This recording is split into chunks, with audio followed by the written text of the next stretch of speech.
Hello everyone, now we are going to discuss half range Fourier series for discontinuous function in the interval 0 to pi. ठीक है, तो देखिए इससे पहले हमने हाफ रेंज फोरियर सीरीज को स्टडी किया था जब फंक्शन हमारा कॉन्टिन्यूस फंक्शन था। ठीक है, और हाफ रेंज का मतलब आप जानते हैं कि मतलब साइन सीरीज को और कोसाइन सीरीज को हमने स्टडी किया था जब फंक्शन हमारा कॉन्टिन्यूस था 0 to पाई इंटरवल में। सो वहाँ पर क्या था, हमारा फंक्शन जो है फंक्शन fx जो था 0 to पाई के बीच मतलब एक सिंगल रेंज में डिफाइन था। ठीक है, अब जो हमारा फंक्शन होगा वो डिसकंटिन्यूअस होगा 0 to पाई में। ठीक है, सो सपोज जैसे हमारे पास एक फंक्शन है fx, अब ये मोर देन वन रेंज में डिफाइन होगा क्योंकि ये डिसकंटिन्यूअस फंक्शन है। सो सपोज ये ऐसी डिफाइन है 0 to पाई में 0 to x नॉट एंड ये हो गया आपका x नॉट टू पाई। ठीक है, सो 0 to x नॉट के बीच में सपोज फंक्शन की वैल्यू है f1x और x नॉट टू पाई के बीच में सपोज फंक्शन की वैल्यू है f2x। तो यहाँ पर फंक्शन देखा जाए तो x नॉट पर डिसकंटिन्यूअस है। ठीक है, सो कहने का मतलब यहाँ पर फंक्शन जो है मोर देन वन रेंज में डिफाइन है, यानी टू रेंज में फंक्शन डिफाइन है। एक तो ये रेंज है 0 से x नॉट के बीच में फंक्शन की वैल्यू है f1x है, और यहाँ पर फंक्शन जो है वो x नॉट से पाई इस रेंज में फंक्शन की वैल्यू f2x है। ठीक है, सो कहने का मतलब अगर फंक्शन आपका मोर देन वन रेंज में डिफाइन होगा तब उसकी हाफ रेंज फोरियर सीरीज आप कैसे फाइंड करेंगे। ठीक है, सो देखिए कैसे फाइंड करेंगे। तो सबसे पहले हम कोसाइन सीरीज की ही बात कर लेते हैं। कोसाइन सीरीज या हाफ रेंज कोसाइन सीरीज बोल सकते हैं आप, कोसाइन सीरीज। तो देखिए कोसाइन सीरीज क्या होती है, fx equal to a naught, अगर कोई फंक्शन आपके पास fx है तो उसकी कोसाइन सीरीज क्या होगी a naught by 2 plus summation and varying from 1 to infinite an cos nx। ठीक है, और ये बात आपको पता है कि कोसाइन सीरीज में bn जो होती है उसकी वैल्यू 0 होती है, क्योंकि bn 0 होगा तभी तो साइन की टर्म्स नहीं आएंगी इस फोरियर सीरीज में जो फुल फोरियर सीरीज होती है। तो ये कोसाइन सीरीज होगी। अब यहाँ पर आपको a नॉट की वैल्यू फाइंड करनी होती है। सो वेयर ए नोट के लिए क्या फॉर्मूला बताया था हमने 0 to पाई इंटरवल में 2/पाई 0 to पाई fx dx। ठीक है, अब ये था जब फंक्शन आपका fx जो था वो 0 to पाई रेंज में कॉन्टिन्यूअस फंक्शन था, मतलब एक सिंगल रेंज में फंक्शन आपका डिफाइन था। लेकिन यहाँ पर फंक्शन कैसा है, डिसकंटिन्यूअस है। तो देखिए इसमें जो इंटीग्रल होगा ये 0 to पाई ये 2 स्टेप्स में हो जाएगा, बिकॉज फंक्शन जो डिफाइन है वो 2 रेंज में डिफाइन है। तो देखिए सबसे पहले तो आपका फंक्शन डिफाइन है 0 to x नॉट। सो यहाँ पर 0 to x नॉट इंटीग्रल करेंगे आप फंक्शन का dx, ये 2/पाई तो कॉमन रहेगा, प्लस अब x नॉट से आप इंटीग्रल करेंगे पाई तक, तो x नॉट टू पाई, यहाँ पर फंक्शन की जो वैल्यू है 0 to x नॉट में वो f1x है, तो यहाँ पर fx के प्लेस पे f1x हो जाएगा, और यहाँ पर फंक्शन की वैल्यू है f2x, सो dx। सो इस तरह से आप फंक्शन का इंटीग्रल करेंगे। ठीक है, या आप इसे ऐसे भी लिख सकते हैं a नॉट इक्वल टू 2/पाई 0 to x not f1x dx plus 2/पाई की मल्टीप्लाई यहाँ पर भी होगी, so x not to pi f2x dx। So इस तरह से आप a नॉट की वैल्यू फाइंड करेंगे जब आपका फंक्शन कैसा होगा, डिसकंटिन्यूअस फंक्शन होगा। सिमिलरली आप an की वैल्यू भी फाइंड कर सकते हैं। तो an होगा आपका होता है 2/पाई 0 to pi fx cos nx dx ये होता है।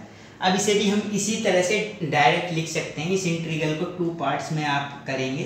ठीक है, पहले तो आप 0 to पाई आप डायरेक्ट सोल्व नहीं करेंगे, पहले आपको 0 to x नॉट के बीच में सोल्व करना है, फिर x नॉट टू पाई के बीच में इंटीग्रल को सोल्व करना है। सो देखिए 2/पाई 0 to x नॉट, यहाँ पर फंक्शन हो जाएगा, आपकी वैल्यू है फंक्शन की f1x, तो fx की प्लेस पे f1x आ जाएगा, और ये cos nx तो एज इट इज रहेगा, प्लस नेक्स्ट स्टेप में होगा x नॉट टू पाई और x नॉट टू पाई के बीच में फंक्शन की वैल्यू क्या है f2x और ये cos nx as it is रहेगा dx। तो इस तरह से आप डिसकंटिन्यूअस फंक्शन के लिए a नॉट और an की वैल्यूज को फाइंड कर सकते हैं। एंड जब आपके पास a नॉट और an की वैल्यू आ जाएगी, उन वैल्यूज को आप यहाँ पर पुट करेंगे। सो आपको 0 टू पाई इंटरवल में उस फंक्शन की कोसाइन सीरीज मिल जाएगी। मीन्स उस डिसकंटिन्यूअस फंक्शन की कोसाइन सीरीज आप को मिल जाएगी उस पर्टिकुलर इंटरवल में। ठीक है, सो देखिए ये थी कोसाइन सीरीज। इसके बाद हम साइन सीरीज की बात कर लेते हैं अगर फंक्शन हमारा डिसकंटिन्यूअस है तो। ठीक है, तो सिमिलरली हम साइन सीरीज की भी बात करेंगे।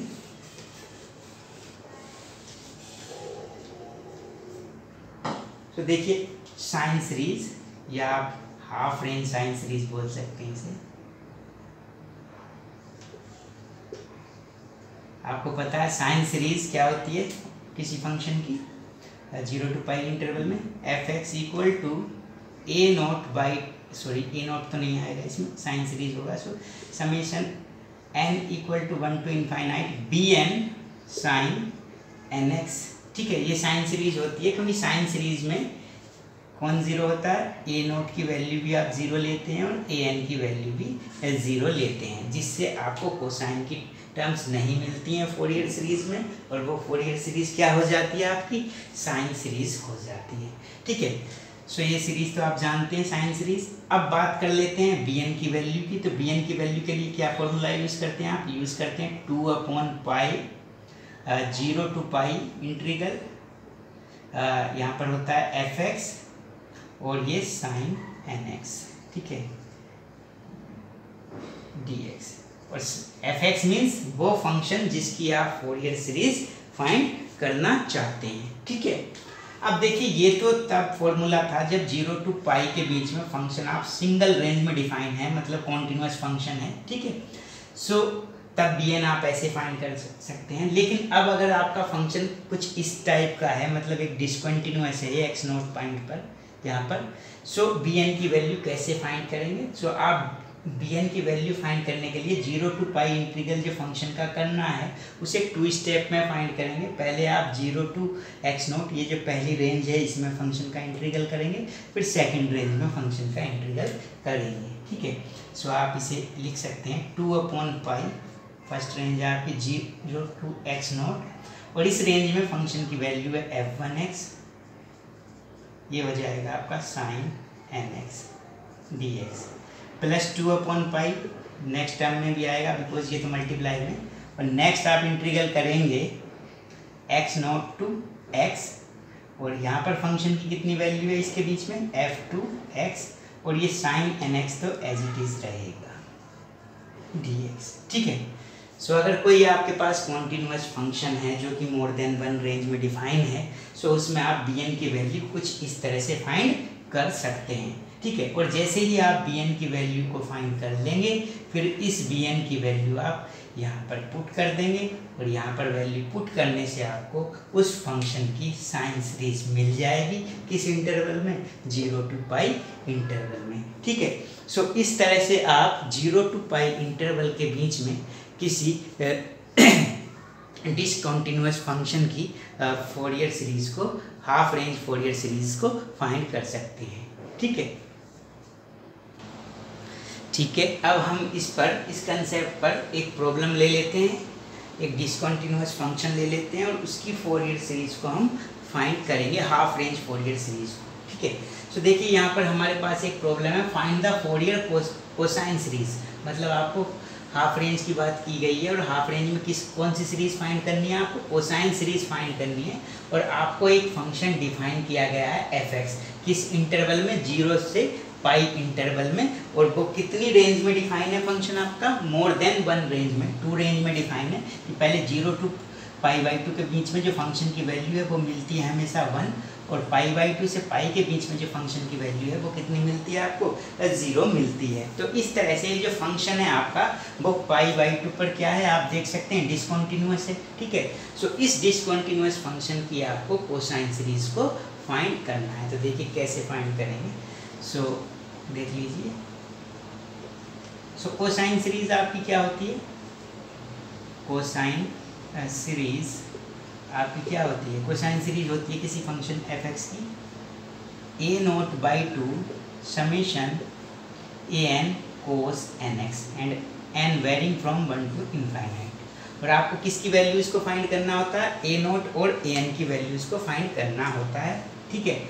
एंड सो देखिए ए नोट की वैल्यू को फाइंड करेंगे हम। सो ए नोट का क्या फॉर्मूला होता है, 2/पाई, बिकॉज जो इंटरवल है आपका 0 to पाई ही इंटरवल है ये, बस ये 2 रेंज में डिफाइन किया गया है, पहले 0 से π/2 और फिर π/2 से पाई, ठीक है। सो ये इंटरवल जो है 2 पार्ट्स में ब्रेक किया गया है, यहाँ फंक्शन 2 रेंज में डिफाइन है। सो 2/पाई, सो क्या लिमिट क्या लिमिट्स होंगी 0 से पाई, बिकॉज इंटरवल तो आपका 0 से पाई ही है, और यहाँ पर होता है f(x) dx, ठीक है। अब इसे सोल्व करेंगे। सो 2/पाई, अब देखिए डायरेक्ट आप 0 to पाई इंटीग्रल नहीं कर सकते, बिकॉज फंक्शन जो है वो 2 रेंज में डिफाइन है। सो पहले आप क्या करेंगे 0 से π/2, सो 0 से π/2, और यहाँ पर f(x) की वैल्यू पुट करेंगे। सो f(x) 0 to π/2 के बीच में कितना है 1, सो यहाँ 1 हो जाएगा, प्लस 2/पाई, ये तो नेक्स्ट टर्म में भी आएगा बिकॉज ये मल्टीप्लाई में है। अब आप करेंगे इंटीग्रल π/2 से लेकर पाई तक, और इस बीच में फंक्शन की जो वैल्यू है वो कितनी है 0, तो यहाँ पर आप 0 पुट कर देंगे, ठीक है। बहुत सिंपल इंटीग्रल हैं दोनों, सोल्व कर सकते हैं आप। सो 1 का इंटीग्रल होता है x, और यहाँ पर इस पर लिमिट 0 to π/2 प्लस 2/पाई, और ये तो 0 का इंटीग्रल 0, तो ये टर्म तो 0 हो ही जाएगी। सो ये देखिए 2/पाई, यहाँ पर जब आप π/2 पुट करेंगे x के प्लेस पे तो π/2, नेक्स्ट लिमिट पुट करेंगे ये लोअर लिमिट 0, सो मिलेगा 0, ठीक है। सो पाई से पाई कैंसिल, 2 से 2 कैंसिल, सो ए नोट की वैल्यू जो मिलेगी आपको वो मिलेगी 1, ठीक है। सो ए नोट आप फाइंड कर चुके हैं, अब आपको ए एन को फाइंड करना है। सो ए एन का क्या फॉर्मूला होता है, 2/पाई 0 to pi f(x) cos nx dx, और ये फंक्शन आपका डिसकंटिन्यूअस है तो आप इस इंटीग्रल को भी ब्रेक करेंगे। सो 2/पाई पहले इंटीग्रल करेंगे आप 0 से π/2, और इस रेंज में फंक्शन की जो वैल्यू है वो कितनी है 1, सो 1 इंटू ये cos nx as it is रहेगा dx, प्लस 2/पाई तो मल्टीप्लाई में, सो नेक्स्ट टर्म में भी आएगा। अब आप इंटीग्रल करेंगे π/2 से पाई, और इस बीच फंक्शन की जो वैल्यू है वो 0 है, तो यहाँ पर 0 इंटू ये cos nx dx, ठीक है। काफ़ी सिंपल इंटीग्रल है, ये भी सोल्व कर सकते हैं आप। ये 1 इंटू cos nx का इंटीग्रल कितना हो जाएगा sin nx/n, लिमिट हो जाएगी इस पर 0 to π/2, और देखिए यहाँ पर ये 0 है तो 0 इसे पूरी टर्म को 0 कर देगा, सो नेक्स्ट टर्म 0 हो जाएगी। सो ये हो गया 2/पाई, यहाँ पर देखिए π/2 पुट करेंगे आप, सो ये हो जाएगा sin nπ/2/n, ठीक है, sin nπ/2/n, ठीक है। अब देखिए sin nπ तो 0 होता है, ये nπ/2 है, यानी पाई का जो कोफिशिएंट है यहाँ पर वो इंटीजर नहीं है, ठीक है। तो इसकी वैल्यू आप 0 नहीं लिख सकते, तो an की वैल्यू मिली आपको, ये n इसके साथ में लिख सकते हैं आप 2/πn इंटू साइन nπ/2, ठीक है। सो ये a नोट की वैल्यू आपको मिली, ये an की वैल्यू मिल गई। सो कहने का मतलब इन दोनों की वैल्यू आपको मिल चुकी है, ए नोट की और ए एन की। अब ए नोट एंड ए एन की वैल्यूज़ को आप यहाँ पर पुट कर देंगे तो आपको कोसाइन सीरीज मिल जाएगी फंक्शन की, ठीक है। सो चलिए ए नोट और ए एन की वैल्यू फंक्शन में पुट कर देते हैं और कोसाइन सीरीज को फाइंड करते हैं, ठीक है। सो ए नोट की वैल्यू हमारी 1 मिली है, और आप लिख सकते हैं द कोसाइन सीरीज या फिर half range cosine series is क्या होती है, f(x) = a0/2 plus summation n varying from 1 to infinite an cos nx। So f(x) equal to a naught की वैल्यू 1 मिली थी तो यहाँ पर 1 कर सकते हैं हम put. So 1/2 plus summation n varying from 1 to infinite, n की वैल्यू मिली है आपको 2/πn into sine n π/2 cos nx। ठीक है, और थोड़ा सा सोल्व कर सकते हैं हम। 1/2 ये 2 आप कॉमन ले सकते हैं, 2/π। सो ये हो जाएगा summation n varying from 1 to infinite 1/n sine n π/2 cos nx। ठीक है, अब आप सीरीज़ को ओपन कर सकते हैं, n की वैल्यू 1 से लेकर इनफाइनाइट तक पुट करेंगे, जो भी इस 1 2 3 जो भी वैल्यूज़ हैं, और सीरीज़ की टर्म्स को आप फाइंड करते चले जाएंगे। देखिए, तो सबसे पहले 1 पुट करेंगे जब यहाँ पर, सो 1 आएगा यहाँ 1/1 और साइन ये हो जाएगा π/2, तो साइन π/2 कितना होता है 1, सो ये मिलेगा 1/1 cos 1x यानी cos x। जब आप 2 पुट करेंगे यहाँ पर, सो 2 पुट जैसे ही यहाँ पर करेंगे तो एक 2π हो जाएगा, 2 से 2 cancel, so sine pi, sine n pi तो 0 ही होता है, सो ये टर्म आपको 0 मिलेगी। मतलब जो भी इवन नंबर पुट करेंगे वो सब 0 मिलते रहेंगे आपको, तो इवन 2 पे 0 मिलेगा। फिर आप 3 पुट करेंगे तो 3 पुट करेंगे तो 1/3 यहाँ पर आएगा, और ये आएगा साइन 3π/2। अब जब साइन 3π/2 आएगा 0 π/2 2π/2 ये 3π/2। तो देखिए 3π/2 ये नीचे पड़ रहा है, तो ये कैसी वैल्यू होगी इसकी, π/2 कितना होता है 1, 3π/2 कितना हो जाएगा -1। सो ये आपको -1 मिलेगी इसकी वैल्यू साइन 3π/2 की, और ये 3 यहाँ पर मिलेगा, और यहाँ cos 3x। जब 4 पुट करोगे तो 4 से 2 कैंसिल, साइन 2π मिलेगा और ये 0 मिल जाएगा। फिर नेक्स्ट वैल्यू 5 पर मिलेगी और वो पॉजिटिव आएगी, अल्टरनेट चलेगा 5 साइन 5x एंड सो। ठीक है, सो इस तरह से आप ये सीरीज़ लिख सकते हैं। सो आपकी सीरीज़ हो जाएगी fx इक्वल टू 1/2 प्लस 2/π ये cos x/1, और सॉरी यहाँ पर cos होगा, ये cos था यहाँ पर cos, ठीक है, बिकॉज यहाँ पर cos था, cos x/1 minus cos 3x/3 plus cos 5x/5 and so. ठीक है, सो ये सीरीज़ मिल जाएगी आपको, एंड ये क्या है आपकी फंक्शन की half range Fourier cosine series है आपकी। ठीक है, एंड यही आपका फाइनल आंसर हो जाएगा। ठीक है, सो इस तरह से आप किसी डिसकंटिन्यूअस फंक्शन की कोसाइन सीरीज़ को फाइंड कर सकते हैं।